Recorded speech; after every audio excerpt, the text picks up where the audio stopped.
Yesama wakwa abasronko so yesama wakwa abasronko so se obekaya ye kachel se ye ne Mr. Donkor ewufia enti mema mekasa enwa mede Mike no kasamu no ebema Mr. Donkor no watoa so afri ho. Mr. Donkor yema wakwa baba Opemsuo Radio on Facebook, Opemsuo Radio on YouTube. Yeah, that's it. Mr. Donkor, we dey watch baby a ufri ansana me wo anu disembi ebusawa me de ato wanim. Your friend me ya appear to Donkor. Me latini if Equapem Eastern region. The country ne Jumaku no na medano me feso abuase betime na picture. Yadasi. Ipacho kabibi about the company Lee Country. Lee Country is a brand, a mineral water brand. Summit Industries Limited near Jumakua, Womodano, Womodia. Lee Country started in 2007. Since then, it's been growing. By little. The woman say yet natural mineral water, both sachet water and bottled water. Bottled water they almost short to a 330 ml, and then so Ketuano. Yeni Fiase Ghana in 2007. A free wire were 500 milligrams were 12 no so. Now you were 1 liter. They were 1.5 liter. Now, fear you're sharing with 2025, you're the 750 ml, and so Babeka, the line of products. You're sign was sachet water. What bag more shemu bako 30. Intino na le country. Le Country ahon abakwasem na etwagu ewo Opemsuo Radio on TV, Opemsuo Radio on Facebook. Le Country me pacho hefa na mobo masesen hefa na masoye ewo oman Ghana mu. Le Country won crying. Accra. Yejuma no wo Amasamai. China mo nechi wo Amasamai. Greater Accra region. Okay, me pacho ye pese ebusa se obi pese obenya product ni bi ewo Kumase kwan ben na obefa so nya bi e wo se oba Amasaman kire mu sunu dia obi o pebi wo Kumase ha betuma nya bi ye wo key distributors wo Kumase kroma ba ko ye na Prachum oye CEO of Orange FM na Jumako no ba ko wo and a key distributor Lee Country. On also another distributor Yefeno Nana Efia Duchumua. On also based war Ahojo and Ikejetia. Intino Echino me the womo numbers betudra na mahu na motumenya. Lee Country. Na yekale country me patrol edien ene mo enjeso. Jeswo Lee Country ne the country natural mineral water, just like nature intended.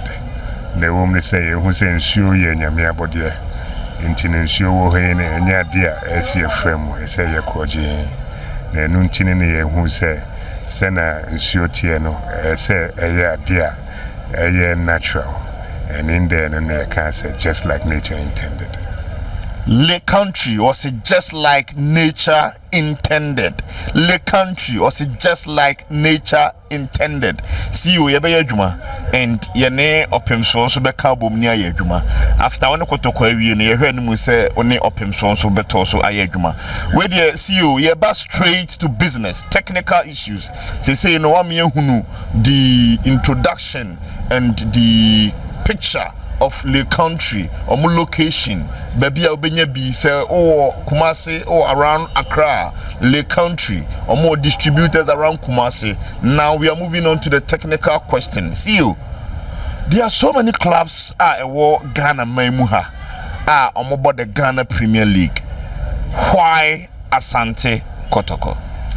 Kumase Asante Kotoko dear obia onim football more share football Ghana ebe hu say clubs nko club akọ agye edin wo Africa nyina ne Kumasi Asante Kotoko yenwura otumfo say tutu the second Opemsuo na oda club ne nyina no na enu nkwa yenhira na wom ne se yede yen ho bata as Kumasi Asante Kotoko ejidi se nhira na otumfo tugu Asante man nyina so ene Kumasi Asante Kotoko so no yen so bi beka yen na epijan adwuma no Le country just like nature intended.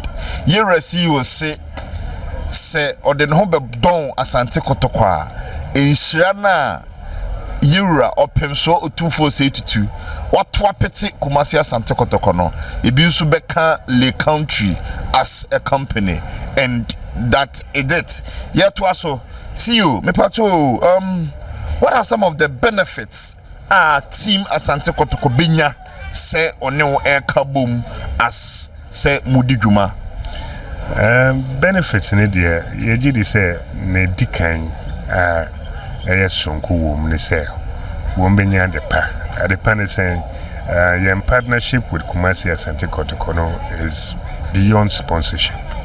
Yegidi say dia yede be gu yemu ye nipadua no be boa manipadua na anya hondin betumi agina mayen and give utmost performance no eno na say onipa bia no pe nti eno no ye hwe ye hu ne say ensure na yenim say yesonko in terms of quality is the best quality water you can find in Ghana na eno no yenim say ye de ma Kumasi Asante Kotoko who na any players na womanum super womenya hoden sonko wometumi abobo ni na nyame buanso a wometumi akọ Africa woma akọ G-Cup na wom de aba Kumasi aba Malaysia aba Asante memu aba Ghana nyame ya doma wometumi akọ Africa agwagwa G-Crew no de aba be share Yura enmunyam we Yura Mr. Yaw Donkor anodisem se emfasode Kumasi Asante Kotoko ebinya se omo ebenya ensupa anom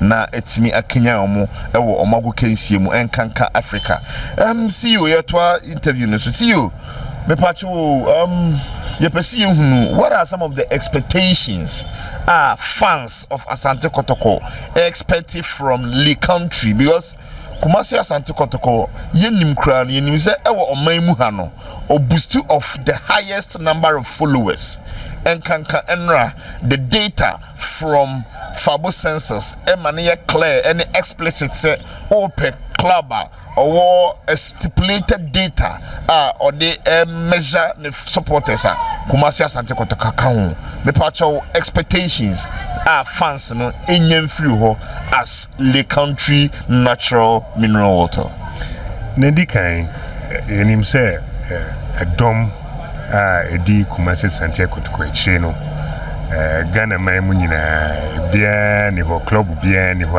obisa na wom ne say enim say yedin super ema bia o supporters Kumasi Asante Kotoko ene wo ma bobo no si akan ma ye no so a nedikan ya pomuden na pomuden na hia say ni pa benya pomuden anya nyinche nti na wom nyina ne say yegidi say yedin super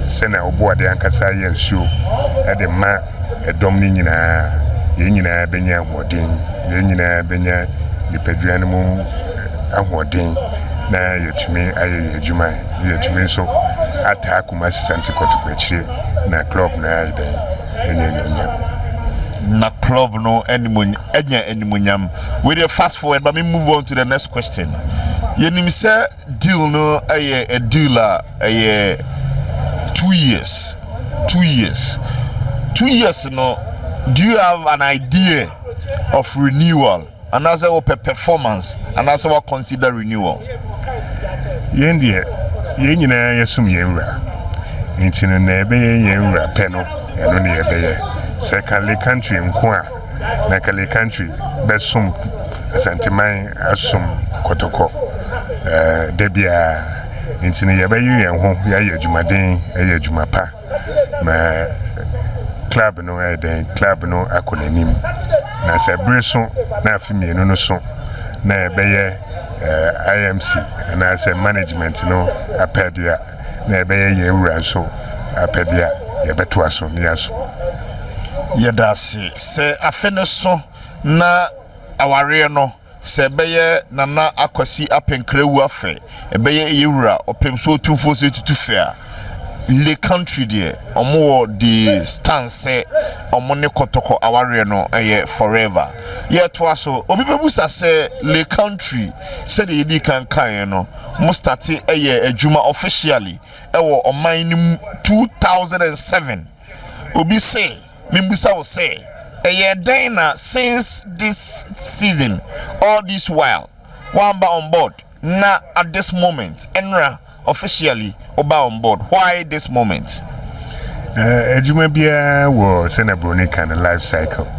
To the bia ne pija, to the bia na basic kra. Le country fitibra ye fiasie no. Afanye mapi mu. Na edu bia with the board of directors wo mo na trade ampon mo etumi asan pija ejuma no mu.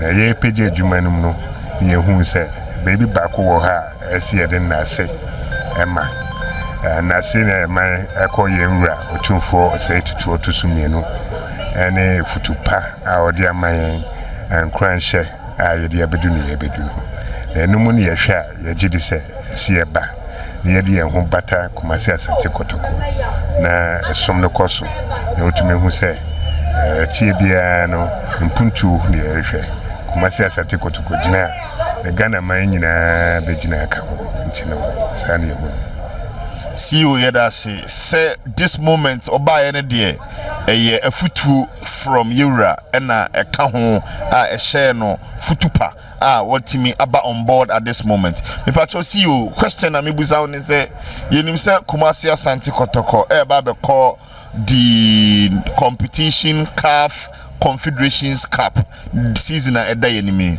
any strategy ode be boa Kotoko ewo omo agokansi omo kwagudi enkanka se Kotoko ebo home game le country dey na Kotoko fans ebe piem se omo be support Kotoko se CAF Champions League game mo any special means mo de be boa supporters ana le country ejuma ko no edinsuo beba stadium ho aba be boa Kotoko yensio na yede beba stadium ho ama supporters nyina woma tobie woma nso a woma ebechiche bi yede aboa na wom ni se IMC no na bema akwanche se na woma pese ye ne aboa yendi ne se ye be make sure say product ni available na ni muno woma che no yenso ye aboa ne yedasi ose management no na eduru ho a obe more directives as to ekwan a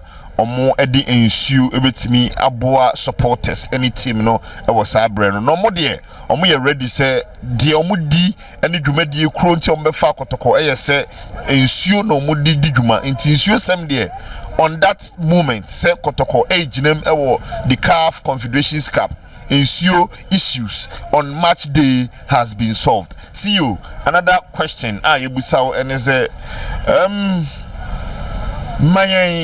some elements or details of the contracts. Say na contract neka na say so na also we determined say obe honor all the aspects of the contract. Na wokrata mu de nyene nyina na yebetumi de ato abonti. Kumasi Asante Kotoko any two players na siakan ama boku no womo hydration needs nya as water fuel sure wombenom sure wombebo mo bandi yene Kumasi Asante Kotoko ahihye ama ohu se na hia omu bia ebema epeja club no yebeye yebusa ne se yenim se there were so many water producing companies in Asante region. A quite by now be faso obetimi use Kotoko and they are penetrating into Kumasi's market, measure the water industry name. Ne here ne say nipadom no eni beje nsuo no ho na wombenum a wombehu say ya de pa ya de sonko nsuo e kroje nsuo e bru nsuo bia so woman kasa na be ma yehu kwan nsuo wo mo pe e de nya yende ne say ye be make sure say nsuo no e be wo kumasi bebia e be wa Asante memu bebia na nipa dom nan kasa na be kasa mo fa bi mra na se mo men no so na no mo hia bia no ye be ye na ye de aboa ni omuhie bia no ye beye ede aboa de ogina menchen a mene no edi nsawoso ye interview Mr. Donkor oye CEO of Le Country or say just like nature intended. Le Country or say just like nature intended. Kainesha no say enra kwesiada ewo Kumasi City Mall and Kumasi Asante Kotoko officially omo launch the Fabo census jumadi na se no and Kotoko along omo line of duties omo unveil a new sponsor on board. Your friend Le Country omobo omasesen ewo amasaman behind the China Mall. Amasamai behind the China Mall. NTCU Donkor any interview ewo Opemsuo radio on YouTube, Opemsuo radio on Facebook.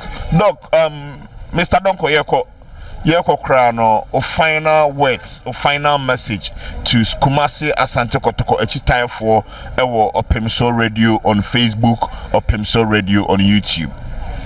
Na metimi aka ne say Sena Bronika no the sky is the limit. Yenyire ho yenkambum ne yenfa yen honhom ne yen bibia fanta Kumasi Asante Kotoko echi ewo no wo ye nyina mu wo home wo Africa na mejidi say nyankopon ankasa bede betunsu egu yeso meyedi kudim ndas Minso medase say wajebre any adaje ama Opemsuo radio on YouTube, Opemsuo radio on Facebook. Mr. Donkor, yes. Le Country or say just like nature intended. Le Country or say just like nature intended. Yadase say Ojebre any adaje now monitor this interview between Yeni the CEO of Le Country oni Kumasi Asante Kotoko o mahye aware foforo kra anda Nana Akwasi Apenkrewa yadase de ese ne say obe like na wa share said be ya anything updates ebe follow ewo Opemsuo platform ni bia no obe updated na also wo the iron lighting ho yadase.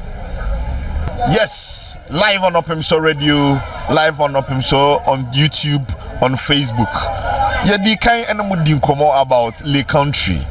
Na Le Country, just like nature intended. Le Country, just like nature intended. Me pacho, this is a sample and a bottle of Le Country, just like nature intended.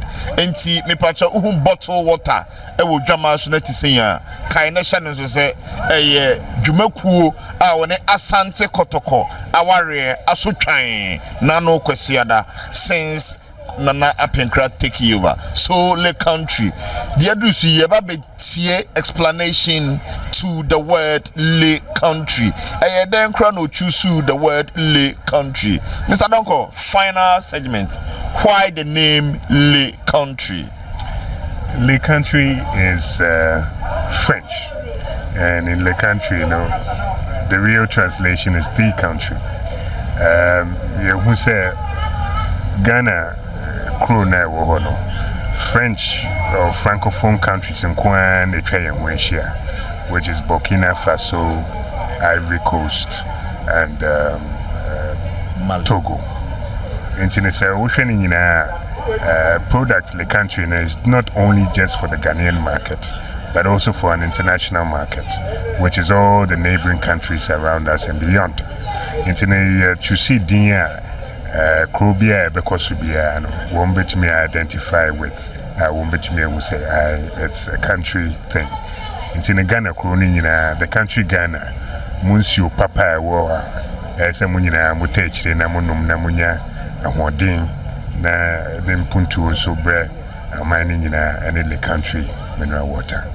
Lake country mineral water, just like nature intended. With the Dr. Mr. Donkor. Onoa na chichim say detail chusu Lake country. Ghana is surrounded by francophone countries, and Lake country targets international. So I was say would demand those people around Ghana almost being almost share of natural mineral water produced by Lake country, just like nature intended. Yadamasi, yedo bibias.